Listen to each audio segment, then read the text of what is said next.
Thanks very much. Lovely to see you all here and those people joining online.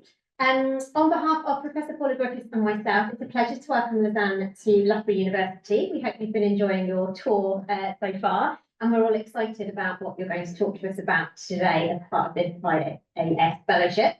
I've been asked to do a little brief intro to Lisanne, so some highlights, I think, not your whole career history. But Paula and I first started working with Lisanne in 2020 as part of a British Council-funded PhD opportunity. So we are co-supervising a South African PhD student together, and that's what sparked our kind of collaboration and getting to know about Lisanne and her work. We thought there would be lots of people in Loughborough who would benefit from hearing about some of the work that she's doing. She's got a BSc in dietetics, a master's in nutrition, and a PhD in nutritional sciences, all from Stellenbosch University in South Africa, which is where she currently works as an associate professor in the division of human nutrition. So we've got a nice kind of human nutrition angle to what we're going to be learning about today. She's duly registered as a dietitian and nutritionist with the Health Professions Council of South Africa. And I think Lisanne's career history, which spans more than 3 decades, it's what you said in your bio, so I'm just repeating it back, not trying to make any other point.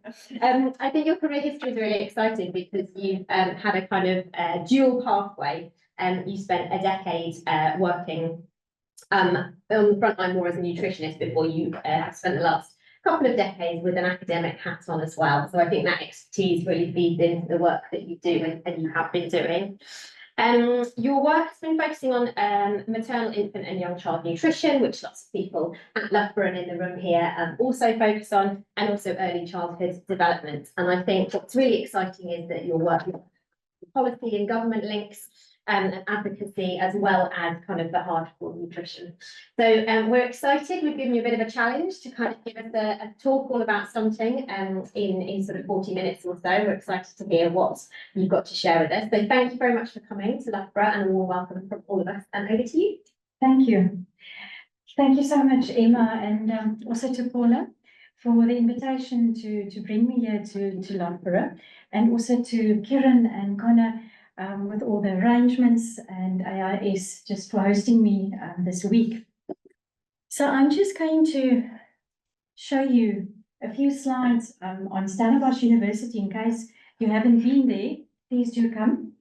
So right at the southernmost tip of Africa, in South Africa, in the Western Cape, Stellenbosch University is a winelands town, and that we refer to as our main campus.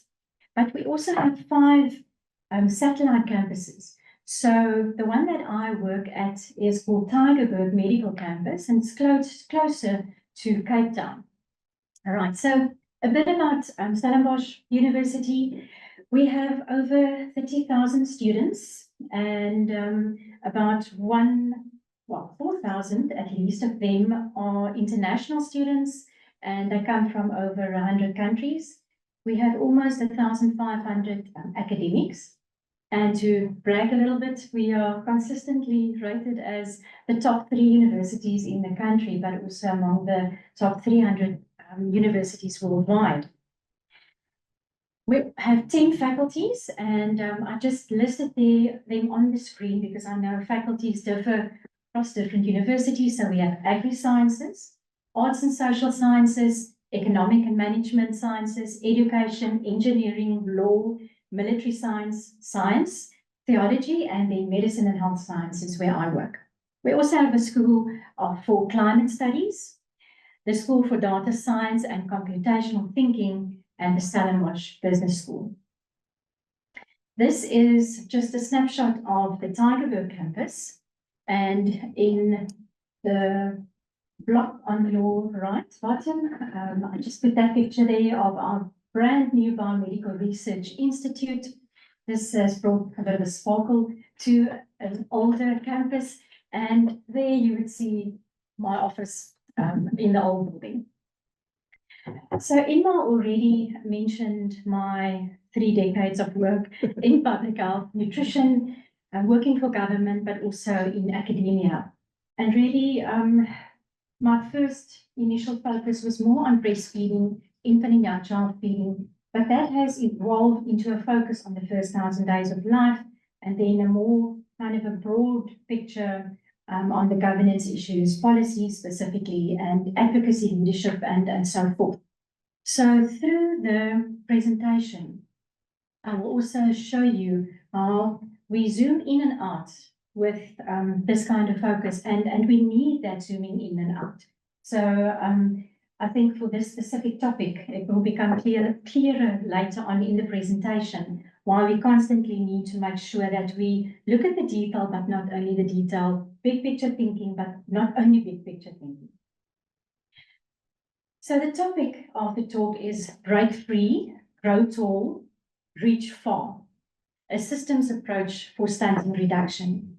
And I will come back to this topic at the end to show you the significance of the words and the word choices here. But first off, I know that here at Loughborough University, you also embrace transdisciplinary work. And I'm sure you have also encountered difficulty in understanding each other from different disciplines. We don't always have the same terminologies. We don't always use the same language, right? And I will tell you a little story on my own expense about wordplay. But if we just look at the word stunting, it essentially means children who are too short for their age. And this stems from poverty, poor feeding practices, but also adversity. And if you just look at the WHO definition for stunting, it reads that children are defined as stunted if their height for age is more than 2 standard deviations below the WHO growth standards median, which is illustrated on the photograph on your right-hand side. But another way of thinking about stunting came from my son. One morning, we were driving to school, my youngest son, and as he does, he links up to the speakers and then he blows up the music in the car, get ready into this day. And the song that was playing was quite a catchy tune, so I was kind of also bobbing to this rap music. And then I heard this word, and I asked my son, what did you just say? And he said to me, he turned to me and said, it's stunting on you. What on earth does this mean? And then he looked at me a bit perplexed and he went, Mom, it's when you one up someone, right? It means to be showing off. Now that is very different from, of course, what we understand about stunting. But also, I thought since you are a sports university, I'm sure that you know some of these photographs, these sports accolades. South Africans are quite good at stunting on other people, right? We are good at showing off. We even came to your country and took gold at the Chelsea Flower Show. So really bragging, we like that. Unfortunately, some of what is happening in our country is nothing to brag about. And if we look at our young child landscape in South Africa, we see that too many of our children are born in poverty and they live in poverty. High concentrations all over our country of our people live in poverty, and even in the better off provinces like Gauteng and the Western Cape, we find pockets of poverty. And nationally, about 51% of our children are financially poor. But 6 out of 10 of our children are multidimensionally poor. And that means that they are deprived of 3 or more of the dimensions of water, sanitation, and hygiene. I know there are WASH experts in the room, and also housing, nutrition, protection, health, information, child development, and education. So we know that poverty is fundamentally rooted in unemployment, and our unemployment rates in South Africa is very high, especially among our youths. And what we do have as kind of a safety net are social grants for those families where no one earns an income. But it's very high. The number who are dependent is about half of all our households in South Africa since 2021 receives at least one social grant. To add insult to injury, and I also know that you work in climate studies here, climate change poses significant challenges to the wash sector, but also this, of course, affects our water availability, and we are already a water scarce country, our sanitation and hygiene practices, but then also this eventually exacerbates our health and social disparities. When we look at our young child nutritional landscape, this is of concern, where a quarter of our children are stunted. Now, as I progress through this presentation, I will lay out the causes and consequences, but stunting poses quite significant risks on health and also cognitive development, schooling, and eventually economic performance in the future. But this is not the only form of malnutrition that we battle with in South Africa. We have overweight and obesity in children and adults that are on the rise. And we also don't only have over and undernutrition, but multiple burdens of malnutrition. And I know that you know this. It is something that is prevalent across the world, and it really makes the malnutrition landscape much more difficult to work in. So the inequalities of the past and the persistent poverty levels and persistent issues of agency and access has really exacerbated what is happening here. And as I said, these multiple burdens of malnutrition that we have also very specifically points to a food system failure. So on top of many other system failures, we also have a failing food system. And I'll talk a little bit about that towards the end of this presentation, because this is an area where we spoke at length about at the Congress I've just come in London, the World Public Health Nutrition Congress, where they highlighted very many activities of big food companies and the unscrupulous activities that is happening. So my students will giggle when they see this framework, because I often just say to them, I know this is old, right? A few decades more than I've worked, but I cannot explain malnutrition without referring back to the UNICEF conceptual framework on malnutrition. And I really do feel that sometimes we just focus on the immediate levels, right? Inadequate intake and disease. But we have to go deeper than that, to these underlying causes, specifically, if we look at it on the screen, inadequate access to food, inadequate care for children and women, insufficient health services and an unhealthy environment, and then also inadequate education. But again, we can't stop there. You need to go much deeper. And that much deeper level, the basic causes of malnutrition, has been described in literature, specifically by Nick Nisbet and Stuart Gillespie, from IDS Sussex and also from IFPRI, that is the big black box in nutrition. And the reason why they refer to it as such is because research often looks at the immediate and underlying causes, but not so much that deep-rooted basic causal level. So the WHO came up with a very nice framework, again, on context, causes, and consequences.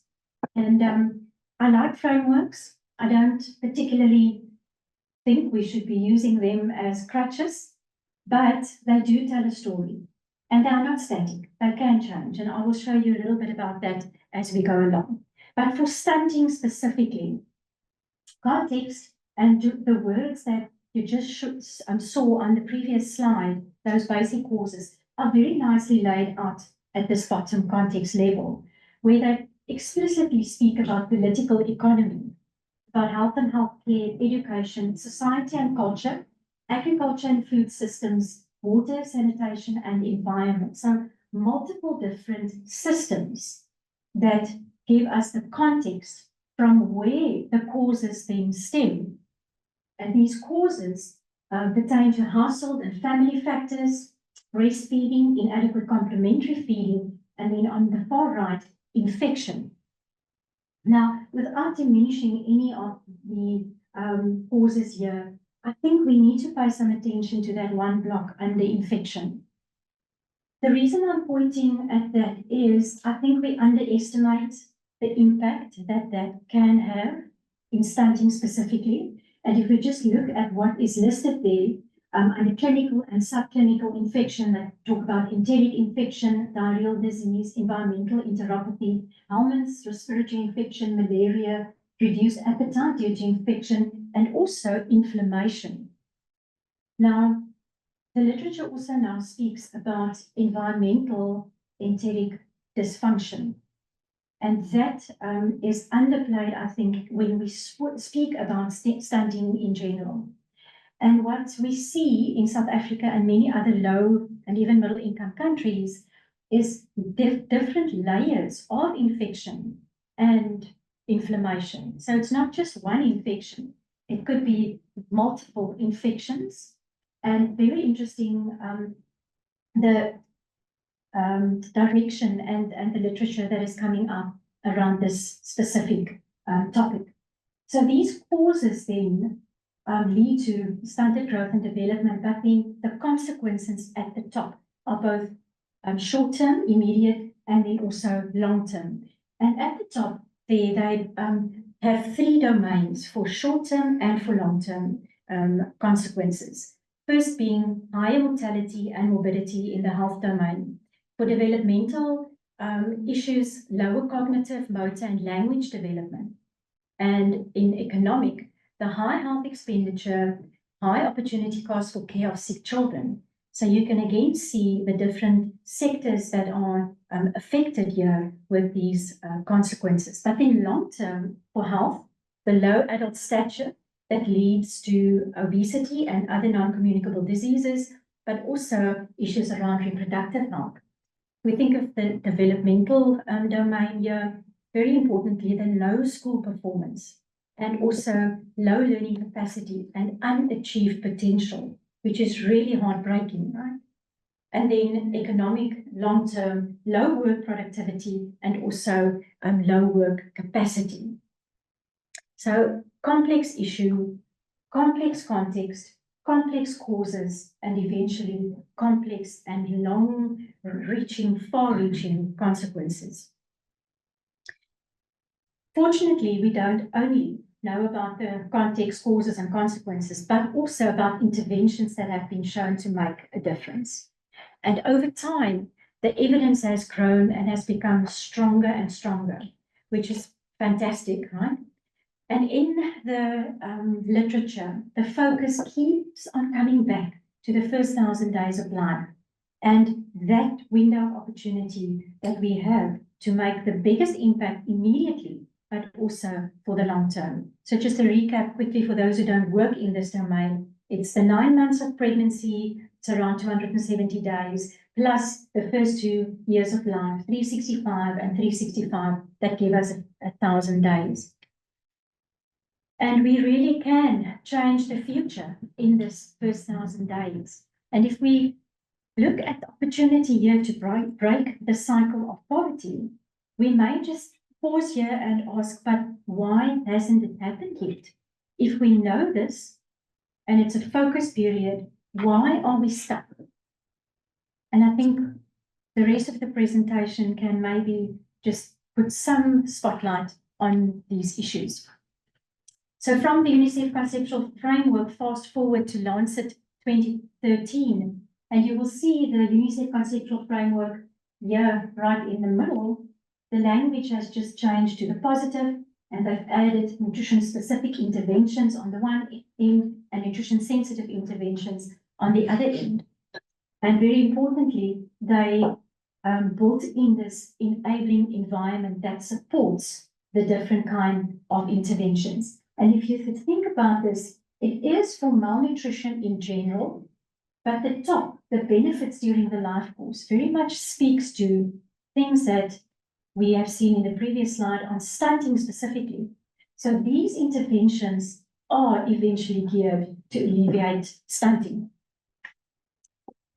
Of course, as I said before, frameworks are not static. And in 2021, when there was quite a big update on the evidence, They changed the framework not slightly, quite significantly, but in the middle still, the old 1990 UNICEF conceptual framework wording, the way that they arranged the interventions are just different. So here at the top, they have direct healthcare sector nutritional interventions and indirect healthcare sector nutritional interventions. At the bottom, other sectoral strategies directly affecting nutrition and other sectoral strategies indirectly affecting nutrition. But importantly, this blue arrow that is coming across, the cross-cutting strategies include healthcare systems strengthening, data systems strengthening, community mobilization and monitoring, and also evaluation for accountability. Remember that question that we asked, why are we stuck? Maybe accountability will point us in some part of the right direction.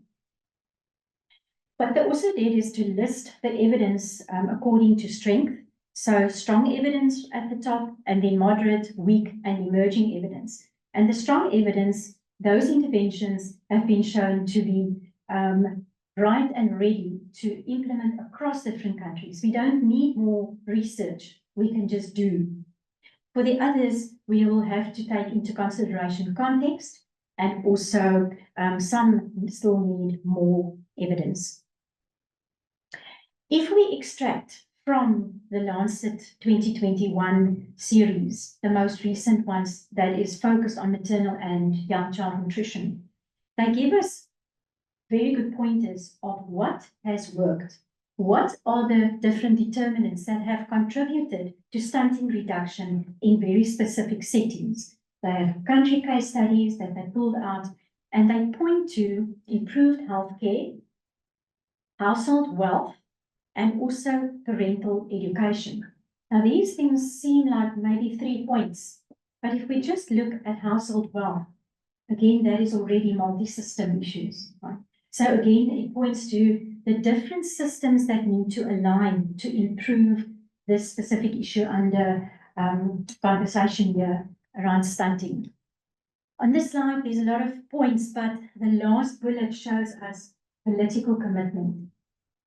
And this is the one thing that links up well with that accountability measures that is needed to make sure that we don't just know about things, but we really commit to doing those things. I summarized these 3 points into 3 different slides where there's a need for data. And I love this quote where it says, what we measure reflects what we value and shapes what we do. And in a world where we have access to so much information and so much data, it's actually a shame to say that we lack data for nutrition actions. Working multisectorally, what does that mean? Working more comprehensively to bring the policies, programs, resources, and actions to bear at the same time and place on the same target group. And you will see this word reappearing in the next slides, working multisectorally. The thing is, and James Garrett also explains this very well in his documentation of it, he says, this is the way to go. It has been shown. We should be working multisectorally. But why are we failing? And he says it's possibly because it's so difficult to work together, different sectors to work together. And then also this commitment issue. The commitment is needed across different levels. And we refer to that, maybe you also know this terminology, whole of government and whole of society approaches. There's no single sector approach that is going to work. And the community and the government cannot stand apart from one another. It has to be whole of society, whole of government. So I'm going to take you into one specific project that I was very fortunate to be involved in. And it will illustrate some of this backdrop that I've just given you. Now, this project was called The Nourished Child. And it was a collaboration between City University London, UNICEF, the University of Cape Town, Stellenbosch University, the Southern Africa Food Lab, and the Western Cape Government. And I want to acknowledge the wonderful people that worked on this project, including Karina Hawkes, Mark Spires, Jane Battersby Leonard, Gareth Haysom, Joe Hunter-Adams, myself, Scott Rimmy, Liesl Engelbrecht, Tristan Gurgens, and Claire Johnson.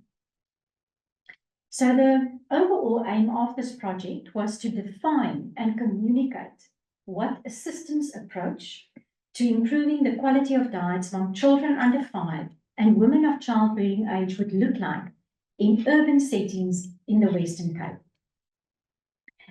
So the data collection happened, you will see, in COVID, 2nd, 3rd, 4th lockdowns. And that led to innovative methodology, and it was partly brought on by this pandemic. We worked in 2 different sites. The one is Willetemba in a town called Worcester, not the one here in this country. This one is in the interior region of the Western Cape, a large town, and also Masipumaleli, a township in the southern suburbs of Cape Town. There were various phases to this project. I'll be focusing on one, and then I will show you a quick video clip, a short video clip on the different phases and how it was combined, and just to show what we were trying to achieve here. So first, I'm just looking at mothers' lived experience of infant and young child feeding in first food environments. So despite all the evidence-based policies and guidelines and even progressive legislation that we have in South Africa for infant and young child feeding, as I've already explained to you, our infant and young child feeding profile is far from ideal. So what we did is we had conducted in-depth interviews via mobile phone with mothers, young mothers, but adult mothers of young children receiving the child support grant. And what we found from this data set was 4 prominent broad themes that emerged. Infant milk feeding, including both breastfeeding and commercial milk formula, barriers and enablers to breastfeeding, and complementary feeding practices. So if we just look at the breastfeeding theme, mothers expressed their breastfeeding journeys as enjoyable, which was heartwarming because our breastfeeding figures in South Africa, exclusive breastfeeding and also continued breastfeeding, is far off the global targets. Many mothers also said to us that they were staying at home anyway, and they chose to breastfeed. And this might point us to a lack of workplace support for breastfeeding. And we know that across the globe during the pandemic, this was that mothers could breastfeed because they had to stay at home anyway. The high cost of commercial milk formula motivated mothers to breastfeed. Some lost jobs during lockdown. And of course, if we look at the poverty levels, unemployment levels in South Africa, this was a motivator to breastfeed. But also increasing knowledge about breast milk and breastfeeding also persuaded mothers to breastfeed their children. The barriers to breastfeeding resonates with global reasons that are cited by mothers, and they include self-reported insufficient milk supply, crying and hungry or fussy baby, and short nighttime sleep duration. Some of our participants also said that their baby refused the breast, and this points to a misunderstanding of infant behaviors, nursing cues, and possibly nursing strikes. Now, Rafael Perez Escamilla and co-workers make a very strong case in the Lancet Breastfeeding Series of 2023, where he explains that many mothers and caregivers and community members misinterpret infant behaviors and infant feeding behaviors. And what happened next was that commercial milk formula companies medicalized normal infant behaviors. They have formula for crying babies. They have formula for hungry babies, for fussy babies, for spitting babies. That's all normal. But they managed to medicalize that and then commercialized it to sell these formulas and promote it to mothers as the solution to normal infant feeding behaviors. The advice in healthcare settings were limited to promoting breastfeeding, but not showing mothers how to breastfeed and give that extra support, or to show mothers how to reconstitute a safe commercial milk formula feed. This points to a lack of skills to support breastfeeding and other related infant and young child feeding practices. And we know that internationally there has been a cry out, a plea that medical curriculums should be changed and should include these skills and practices early on, and we say already at an undergraduate level. So these kinds of changes need to happen within the healthcare professions.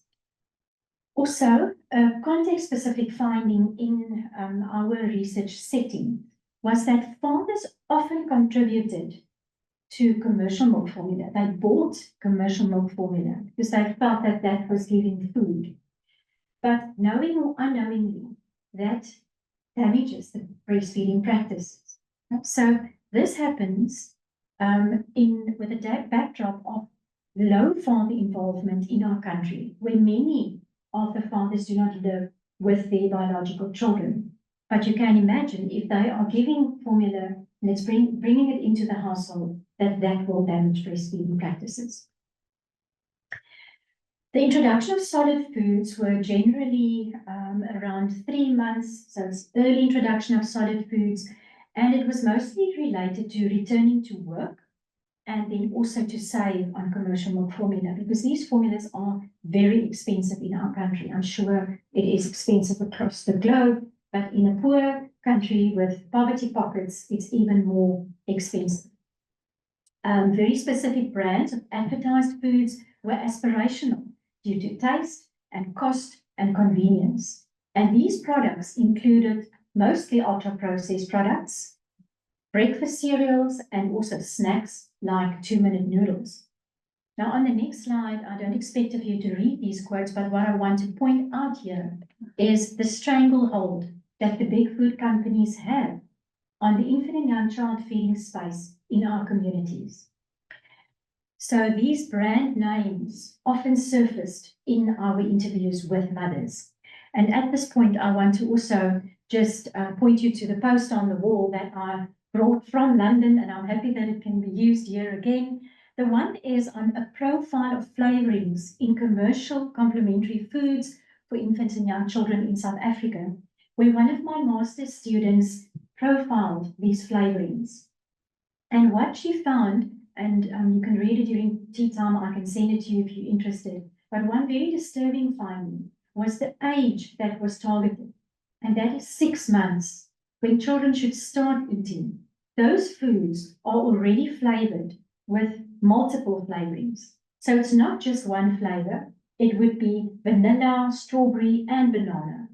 So this very young child is already bombarded with different flavorings and not whole food. These are ultra-processed products. So they are not accustomed to the normal, natural flavors in food. These are flavorings and they are mixed. So no wonder by the time that mothers want to feed their children real food, that the children don't want to eat it. So this part of the project already pointed us to a disconnect between the health, food, education, urban, social, and economic systems. And this highlights the need already for us, for these different systems to align. And we know that to do that will take a portfolio of synergistic actions to be delivered through all of these different systems. And if we could go to the video clip now, you will see how we then developed this short video to show what this project was all about over the various different phases.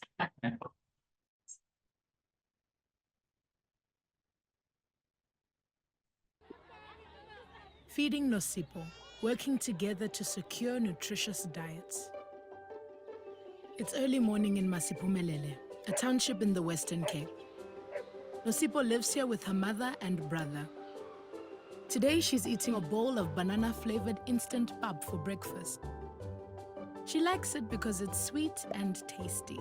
Her mom likes it because it's quick to make and always gets eaten. Plus, the packet says it's fortified with vitamins and minerals. What it doesn't say is that cereals, like this one, have a high sugar content. After breakfast, they walk to creche. Along the way, Nosipho likes to pick up things. Bottle caps and plastics. On rainy days, stormwater drains block and Nosipho plays in the puddles. Her mom stops her because she worries Nosipho will get sick. At creche, she has some porridge with sugar and margarine. At lunch, it's vegetables and pap.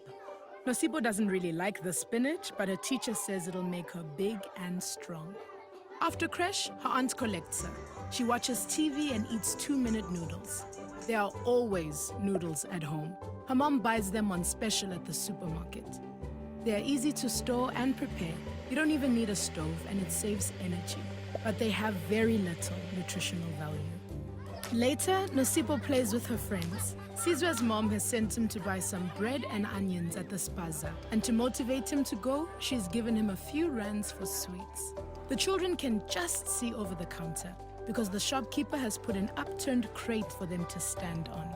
And the sweets are right next to the till. It's late afternoon now. Mom's finally home and starts cooking. Nosipho must be careful because the space is small and her mom worries about the hot cooking pots and the paraffin stove. Electricity is unreliable and very expensive. Tonight, it's pap and sausages. A favorite because they're tasty and cheap. Nosipho's mom tells her that she'll be healthy if she has a full tummy. Veggies will have to wait until Sunday. Mom can't afford them every day. Children's diets, like Nosipho's, are shaped by overlapping systems that interact with each other to affect the availability, access, affordability, appeal, and aspirational value of food. These factors make it difficult for many children to consume a sufficient variety of vegetables, fruits, whole grains, dairy, and other nutritious food. At the same time, environments can make it easy for children to eat too many of the wrong types of food and not enough of the right kind. But these diets are not inevitable. Nosipho's story illustrates how systems are responsible for shaping children's diets, often negatively, despite Nosipho's mother's best efforts. If government departments can better interact with each other to collaborate at different levels, we can ensure that our actions, policy, and innovations are complementary and transformative across the whole system. To effect meaningful change, we must connect policy to people, to the lived realities of the people we serve.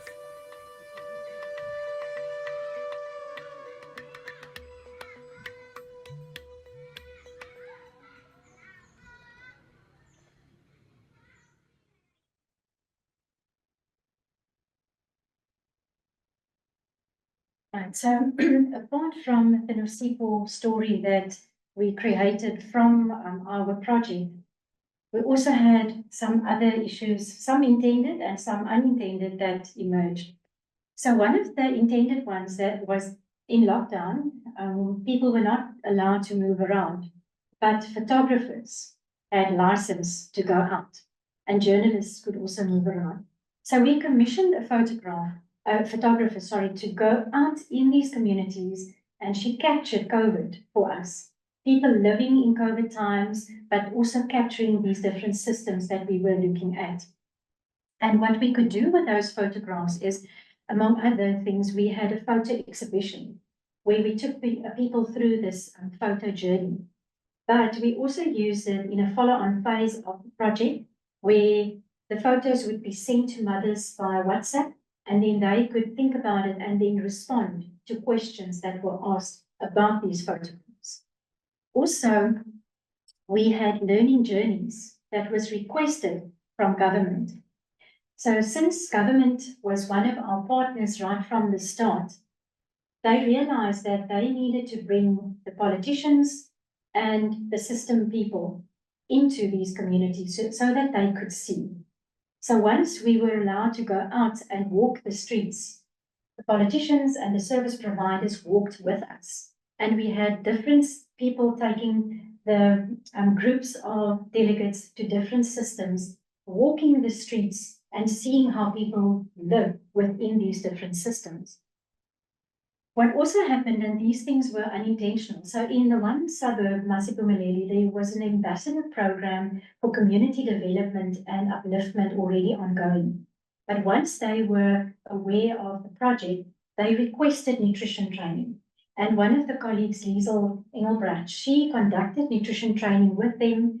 And also she is still supporting them with questions that come up and other training needs. What also happened is that they could apply for follow-up funding or follow-on funding for their ambassadors program because of these newly acquired skills. The two sites, from the one from Worcester, Zwelitemba, and also Masipumaleli, they wanted to get together because they heard of each other, the field works and so on, and they then exchanged their learnings from the different phases of the project. So the few overall project lessons were already portrayed in Nosipho's story, but I will just quickly go through them again. So we found that really listening to communities that live, experience, research, methodology really shows us how people live in these systems and how infant and young child feeding can be improved. Also, our provincial and local governments must create these dedicated spaces where you can have the opportunity to listen to people.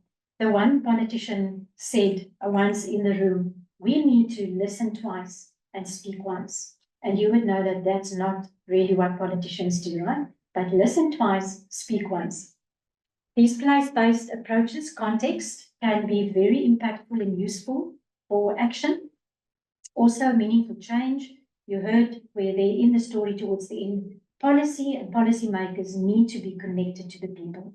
Then the systems-based approach, again, whole of government, whole of society comes to the fore for impactful change. And there should really be a focus, a child-centered focus in our first food environments. But thinking more about this, we should actually be thinking about child-centered systems more and more, not only a child-centered food system, but child-centered systems. And one specific very good article from Sophie Budge, 2019 nutrition reviews that I can share with you, they also talk about baby wash, right? So that you focus the wash projects around children very specifically. On to the next project where we want to take the lessons learned from the nourished child into the next space.